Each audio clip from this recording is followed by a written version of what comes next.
Let's discuss colloids around us, यानी हम उन कोलाइडल सिस्टम की बात करेंगे जो हमारे इर्द गिर्द है, या उन कोलाइड की बात करेंगे जिन्हें हम डेली रूटीन में यूज करते हैं। तो ऐसे नंबर ऑफ थिंग्स है जिन्हें हम कोलाइडल फॉर्म में इस्तेमाल करते हैं या हमारे इर्द गिर्द है।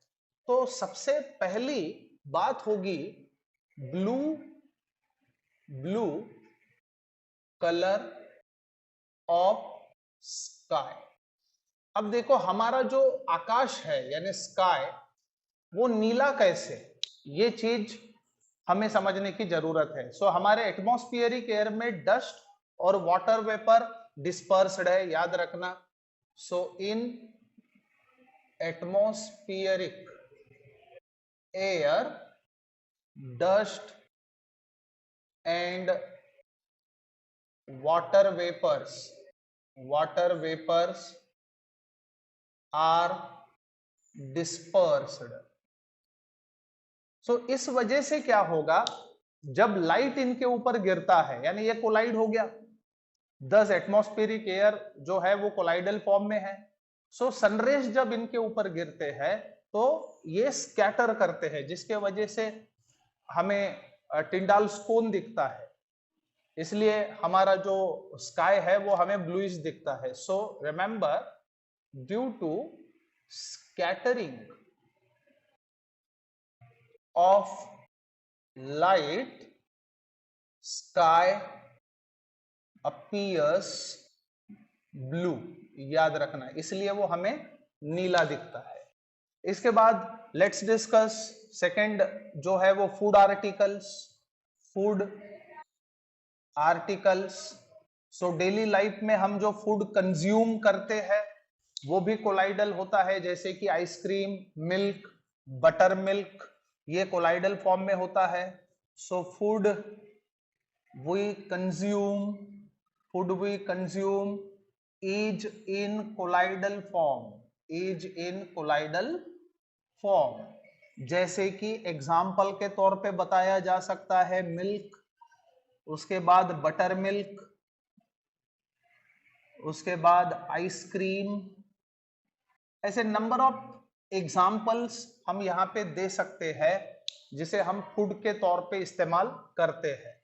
उसके बाद fog, mist and what, rain.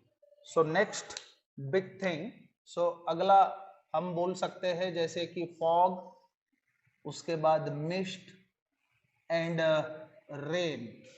तो ये जो चीजें हैं इसमें होता क्या है, वाटर वेपर्स या moisture get condensed on atmospheric air, जिसके वजह से फॉग मिस्ट जो है इनका फॉर्मेशन होता है। So when water vapours are condensed over air, then these colloidal species get form, यानी जैसे कि फॉग हो गया, मिस्ट हो गया, ये इनका जो फॉर्मेशन है वो इस वजह से होता है। अब इसके बाद बात करेंगे क्लाउड्स, अगला जो हम लोग रोज देखते हैं क्लाउड्स। अब क्लाउड्स क्या चीज है, क्लाउड्स में वाटर ड्रॉपलेट जो है वो सस्पेंड किए जाते हैं एयर में, याद रखना। So when water droplets are suspended in air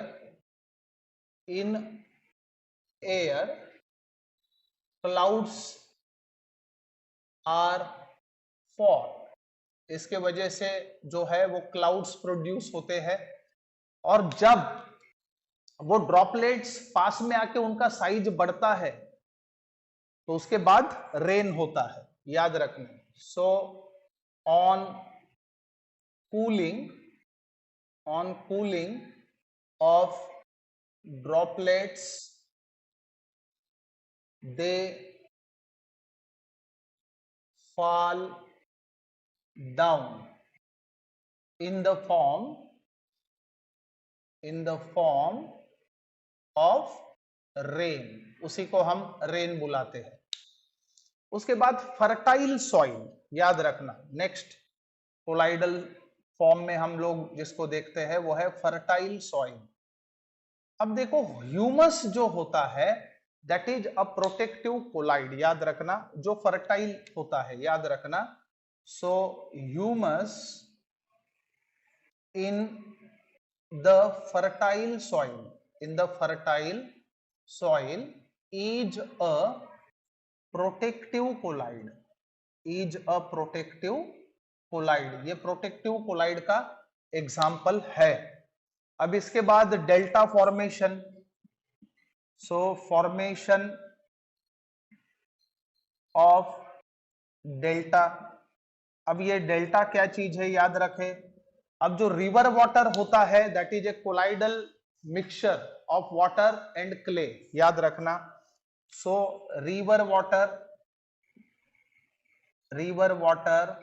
is a colloidal mixture of clay and water, ये सबसे पहले याद रखो। दूसरी बात, सी वाटर कंटेन्स इलेक्ट्रोलाइट्स, वो सॉल्ट वाटर होता है। सो सी वाटर कंटेन्स इलेक्ट्रोलाइट। अब ये दोनों पानी अगर मिक्स हो जाए, यानी रिवर वाटर और सी वाटर अगर मिक्स होते हैं, तो रिवर वाटर के अंदर जो कोलाइडल पार्टिकल्स है वो डिपॉजिट किए जाएंगे, क्योंकि सी वाटर के अंदर इलेक्ट्रोलाइट्स प्रेजेंट है। और हमें पता है electrolytes can bring about precipitation, this lead to the precipitation of clay and delta formation, याद रखना। सो on mixing river water with sea water क्या होगा, precipitation of clay takes place, thus delta get formed, इस वजह से delta produce होता है junction में, यानी जहां पे रिवर और सी का पानी यानी समुद्र और नदी का पानी मिक्स होते हैं। उसके बाद हमारा blood, next very important thing is blood. तो याद रखना ब्लड भी कोलाइडल मिक्सचर होता है, blood is also a colloidal system, remember. So blood is a colloidal mixture, याद रखें। सो ये कुछ कोलाइडल सिस्टम्स है जो हम डेली रूटीन में अमूमन देखते हैं या उसको कंज्यूम करते हैं।